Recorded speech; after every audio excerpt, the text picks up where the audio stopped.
अरे राम राम राम। पूरे दिन काम करते करते तो मेरी हालत ही खराब हो जाती है। पता नहीं हमारे अच्छे दिन कब आएंगे। अजी, यह पानी पी लीजिए, इससे आपकी थकान कुछ कम हो जाएगी। लोहार तुरंत ही पानी का गिलास लेकर पानी पी लेता है। आहा, पानी पीने के बाद तो जैसे सारी थकान गायब हो जाती है। अजी, आज मैंने फिर से वही सपना देखा था। अरे भाग्यवान, वो सपना तुम्हें बार बार इसलिए आता है क्योंकि तुम उस सपने के बारे में ही सोचती रहती हो।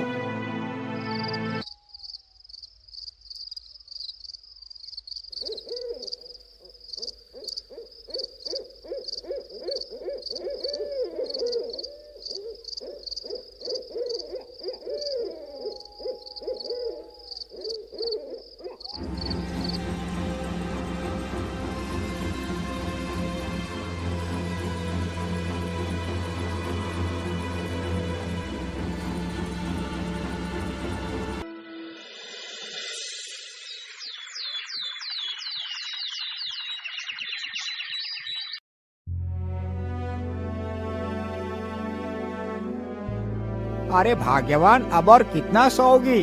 चलो उठ जाओ, सुबह हो गई है। इतना सुनते ही लोहारिन की नींद खुल जाती है और वह उठकर खड़ी हो जाती है। अरे भाग्यवान, क्या बात है, आज तुम इतनी देर तक सोती रही? अजी, आप मेरी बात क्यों नहीं मानते? आज मैंने फिर से वही सपना देखा। मुझे लगता है मुझे ये सपना ऐसे ही नहीं आ रहा, इसके पीछे जरूर कोई कारण है। आप मेरी मानो तो आज आप जंगल चले जाओ और जंगल में से उस चमकीले अखरोट को तोड़ कर ले आओ। मैं उस अखरोट को खाऊंगी। अच्छा अच्छा, ठीक है भाग्यवान, मैं अभी जाता हूँ और तुम्हारे लिए वो अखरोट लेकर आता हूँ। इतना सोचकर लोहार अखरोट लाने के लिए चल पड़ता है।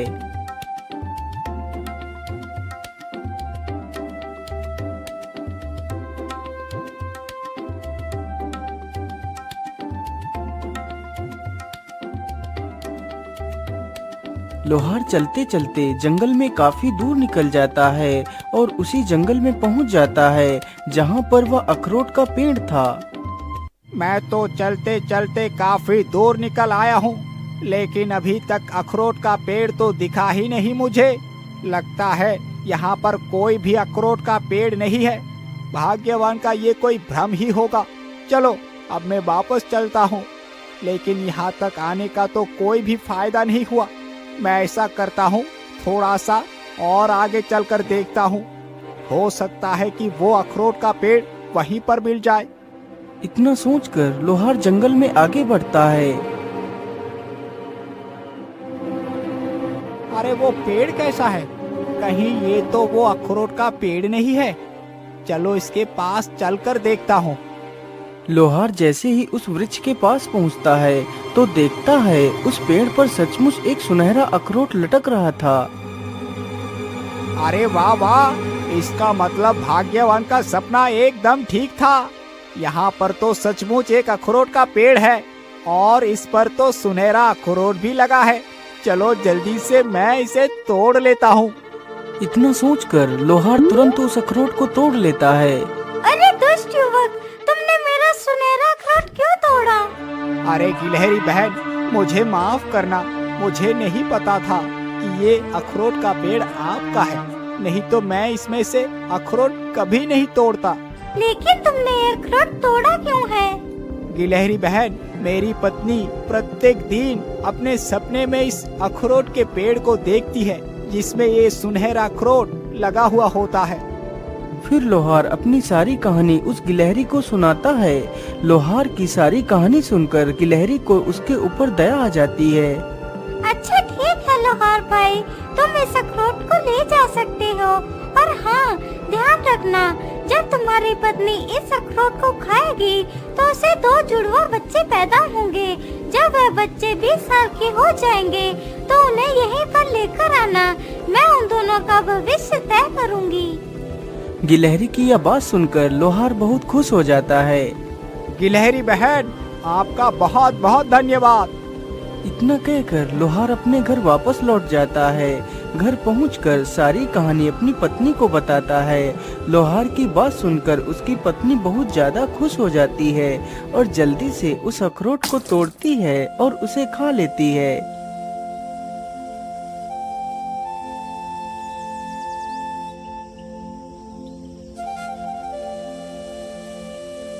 लोहार को इसी प्रकार काफी दिन गुजर जाते हैं। 10 महीनों के बाद लोहार की पत्नी ने गिलहरी के कहे अनुसार ही 2 पुत्रों को जन्म दिया। पुत्र की प्राप्ति के बाद लोहार और लोहारिन बहुत खुश हो जाते हैं।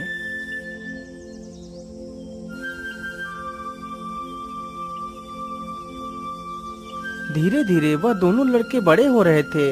लोहार का बड़ा लड़का बड़ा ही कुटिल तथा दुष्ट स्वभाव का था, जबकि उसका छोटा बेटा बहुत ही दयालु तथा प्रेम बांटने वाला था। एक दिन की बात है, लोहार का बड़ा बेटा कान्हू एक धनुष बाण उठाता है और जंगल की तरफ निकल पड़ता है।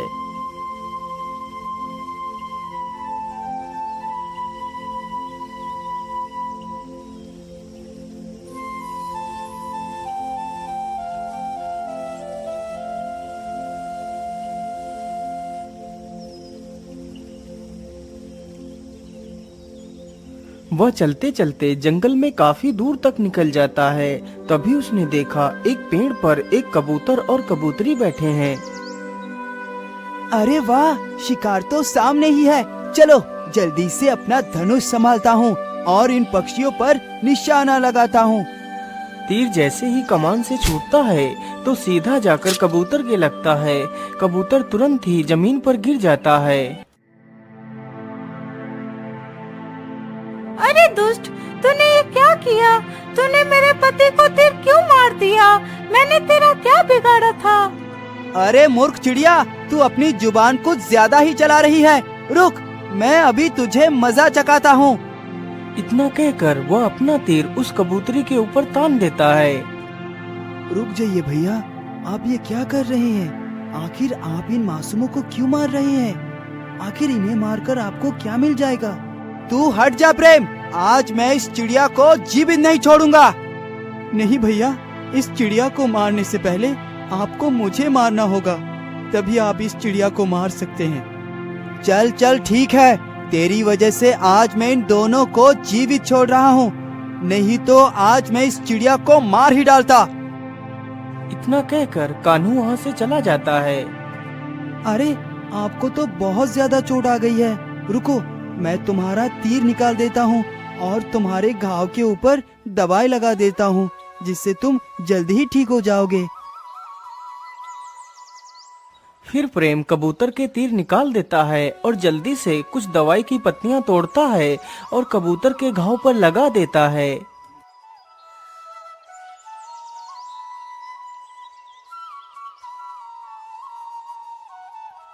अरे बेटा, तुम तो कितने दयालु हो, लेकिन तुम्हारा भाई तुमसे एकदम विपरीत है।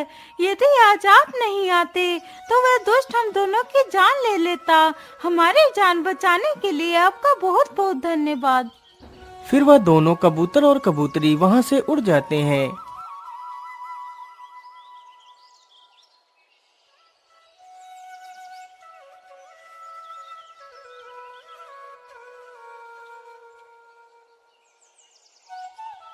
अरे बेटा, आज तुम दोनों को मेरे साथ जंगल में चलना है। आज तुम दोनों का भविष्य तय होना है। ठीक है पिताजी, हम दोनों जरूर चलेंगे। इतना कहकर वे तीनों जंगल के लिए निकल पड़ते हैं। वे तीनों चलते चलते जल्दी ही उस अखरोट के पेड़ के पास पहुंच जाते हैं। गिलहरी बहन, आपने जैसा कहा था मैंने वैसा ही किया है। मैं अपने दोनों पुत्र को लेकर आपके पास आ गया हूँ। अब आप ही बताइए इन्हें क्या करना है। फिर वह गिलहरी अपने पास से ही 2 अखरोट निकालती है, जिसमें से एक अखरोट बहुत ही चमकीला तथा दूसरा साधारण ही था। बेटा, अब तुम दोनों इसमें से एक एक अखरोट उठा लो। इन्हीं अखरोटों से तुम दोनों का भविष्य तय होगा। अरे वाह, ये चमकीला अखरोट तो कितना आकर्षक है। जरूर ये अखरोट मेरी किस्मत बदल देगा। मैं ऐसा करता हूँ, इस चमकीले अखरोट को ही उठा लेता हूँ। इतना सोचकर कान्हू पहले ही उस चमकीले अखरोट को उठा लेता है और उसका छोटा भाई उस साधारण अखरोट को ही उठा पाता है। अब तुम दोनों बारी बारी से अपने अखरोट को जमीन पर फेंको। गिलहरी की यह बात सुनते ही कान्हू अपना अखरोट जमीन पर फेंकता है। अखरोट जमीन पर गिरते ही अखरोट के 2 टुकड़े हो जाते हैं। उस अखरोट में से एक सफेद रंग का शाही घोड़ा निकलता है, जिसकी पीठ पर एक तलवार बंधी हुई थी। अरे वाह, ये तो कितना शाही घोड़ा है और इसकी पीठ पर तो एक धारदार तलवार भी है। इस तलवार से तो मैं पूरी दुनिया को जीत सकता हूँ। इतना सोचकर कान्हू उस घोड़े पर सवार हो जाता है। पिताजी, आप दोनों घर वापस आ जाना, मैं चलता हूँ। फिर कान्हू अपना घोड़ा लेकर वहाँ से चला जाता है। उसके बाद प्रेम भी अपना अखरोट जमीन पर फेंकता है तो उसके अखरोट से एक चमकीला पत्थर निकलता है। बेटा, तुम इस पत्थर को अपने पास ही रखना। इस पत्थर से तुम किसी भी मृत जीव को जीवित कर सकते हो। इसके बाद वे दोनों वापस अपने घर के लिए चले जाते हैं। लेकिन पिताजी, भैया अभी तक घर वापस क्यों नहीं आए? वो तो हम दोनों से पहले निकले थे। हाँ बेटा, मुझे लगता है कि कान्हू कहीं घूमने के लिए चला गया होगा। तुम चिंता ना करो, वो जल्दी ही आ जाएगा। पिताजी, अब तो रात हो गई है, अब तक तो भैया को आ जाना चाहिए था। इसी प्रकार बेचारे तीनों कान्हू की राह देखते देखते सो जाते हैं।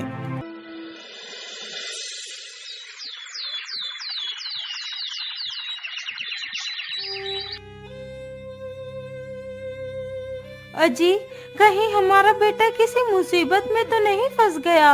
अब तक तो उसे आ जाना चाहिए था। हाँ भाग्यवान, तुम बिल्कुल ठीक कहती हो। मुझे तो लगता है मेरा पुत्र जरूर किसी मुसीबत में फंस गया होगा। भाग्यवान, तुम बिल्कुल भी चिंता ना करो, मैं आज ही अपने पुत्र को ढूंढने के लिए जाता हूँ। इतना कहकर विनोद निकल पड़ता है। वह गांव में कई सारे लोगों से कान्हू के बारे में पूछता है, लेकिन कान्हू का कोई अता पता नहीं था। वो पूरे जंगल में इधर उधर घूमता है, लेकिन उसे कान्हू कहीं भी नहीं मिलता। लोहार और लोहारिन तथा वह लड़का तीनों बहुत चिंतित थे, लेकिन कान्हू का कोई भी पता नहीं था। आखिर कान्हू मिलता भी कैसे? वह तो घोड़ा और तलवार पाकर अहंकार से भर चुका था, इसलिए वह कुंभल राज्य पर आक्रमण कर देता है। तो राजा के सैनिक उसे बंदी बनाकर कारागार में डाल देते हैं।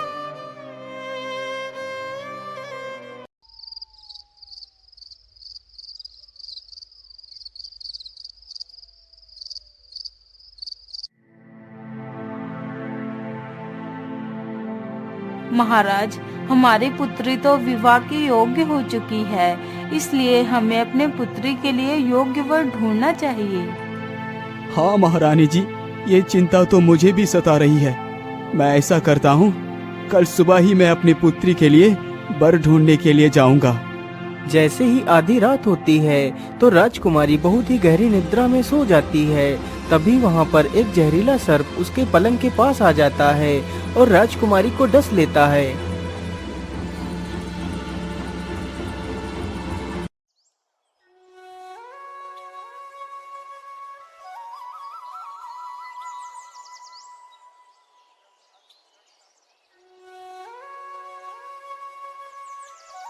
अरे पुत्री, उठ जाओ, सुबह हो गई है, तुम इतनी देर से सो रही हो। महारानी के बार बार बोलने पर भी जब राजकुमारी नहीं उठी तो महारानी ने राजकुमारी की चादर खींच ली तो देखा कि किसी सर्प ने राजकुमारी के हाथ पर काट लिया है। हाय राम राम राम, ये क्या हो गया मेरी पुत्री को? महाराज जल्दी आइए, हमारी पुत्री को किसी जहरीले सर्प ने काट लिया है। इतना सुनते ही राजा वहाँ पर आ जाता है। अरे पुत्री, ये तुम्हें क्या हो गया? मैं तुम्हारे लिए पता नहीं कितने बड़े बड़े सपने देख रहा था और तुम हमें छोड़कर चली गई। महाराज, ये समय आंसू बहाने का नहीं है, हमें किसी झाड़ फूक करने वाले साधु को बुलाना चाहिए। सैनिकों, जाओ और पूरे राज्य में ये घोषणा कर दो, जिसने भी मेरे राजकुमारी को ठीक कर दिया मैं उसे अपना आधा राज्य दे दूंगा। और राजकुमारी का विवाह भी उसी के साथ कर दूंगा। राजा का आदेश होते ही सारे सैनिक पूरे राज्य में घूम घूम कर घोषणा करने लगते हैं। सुनो सुनो सुनो, राजा की पुत्री को एक जहरीले सर्प ने काट लिया है, जिसकी वजह से राजकुमारी की मृत्यु हो गई है। यदि कोई इंसान राजा की पुत्री को ठीक कर देगा तो राजा उसे अपना आधा राज्य दे देगा तथा राजकुमारी का विवाह भी उसी युवक के साथ कर देगा। सुनो सुनो सुनो, राजा की पुत्री को एक जहरीले सर्प ने काट लिया है, जिसकी वजह से राजकुमारी की मृत्यु हो गई है। यदि कोई इंसान राजा की पुत्री को ठीक कर देगा तो राजा उसे अपना आधा राज्य दे देगा तथा राजकुमारी का विवाह भी उसी युवक के साथ कर देगा। लोहार के बेटे ने जैसे ही यह बात सुनी तो वह मन ही मन बहुत ही खुश होता है और सारी बात अपने पिता को जाकर बता देता है। अच्छा ठीक है पिताजी, अब मैं चलता हूँ। इतना कहकर प्रेम वहाँ से निकल पड़ता है और जल्दी ही राजमहल में पहुँच जाता है। महाराज, यदि आपकी आज्ञा हो तो मैं राजकुमारी को जीवित कर सकता हूँ। हाँ हाँ युवक, क्यों नहीं। अभी तक तो इतने सारे लोगों ने कोशिश की है, लेकिन कोई भी मेरे पुत्री को ठीक नहीं कर पाया है। अब तुम भी प्रयास करके देख लो। राजा की आज्ञा मिलते ही प्रेम अपना वही चमत्कारी पत्थर निकालता है और राजकुमारी के माथे पर उस पत्थर को स्पर्श करा देता है। पत्थर के स्पर्श होते ही राजकुमारी के अंदर फिर से प्राण आ जाते हैं और राजकुमारी पुनः उठकर खड़ी हो जाती है। यह देखकर सभी लोग खुश हो जाते हैं और बड़े ही धूमधाम से दोनों का विवाह करवा देते हैं। अब तो प्रेम खुद एक राजा बन चुका था। महाराज, आज आप इतना दुखी क्यों लग रहे हैं? क्या बात है? कुछ नहीं राजकुमारी जी, आज मुझे मेरे भैया की याद आ गई थी।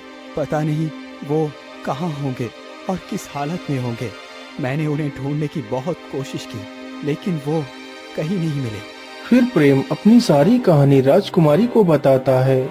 लेकिन स्वामी, आज से कुछ महीने पहले ही एक ऐसा ही युवक आया था और उसने हमारे राज्य पर आक्रमण किया था, तो हमारे पिताजी ने उस युवक को बंदी बनाकर कारागार में डाल दिया था। प्रेम ने जैसे ही यह बात सुनी तो वह तुरंत कारागार के पास जाता है तो देखता है उसका बड़ा भाई कारागार के अंदर बंद है। भैया, आप इस कारागार के अंदर कैसे आ गए? कान्हू ने जैसे ही यह बात सुनी तो वह तुरंत उठ खड़ा होता है और सामने देखता है तो उसका छोटा भाई खड़ा होता है। अपने छोटे भाई को देखकर कान्हू रोने लगता है। भैया, मुझे माफ कर दो, मैं बहुत बुरा हूँ। मैं हमेशा तुम्हें छोटी छोटी बातों पर धिक्कारता रहता था। अहंकार में मैं अंधा हो चुका था। इस अहंकार की मत में चूर होकर मैं इस कारागार में आ गया। मुझे माफ कर दो मेरे भाई, मुझे माफ कर दो। नहीं भैया, आप माफी मत मांगिए। यदि आपको अपनी गलती का पश्चाताप हो चुका है तो आप पूरी तरह शुद्ध हो चुके हैं। सैनिकों, इस कारागार का दरवाजा खोल दिया जाए। इतना कहते ही सैनिक तुरंत कारागार का दरवाजा खोल देते हैं और कान्हू को बाहर निकाल लेते हैं। फिर वह सारे लोग हंसी खुशी अपना जीवन व्यतीत करने लगते हैं।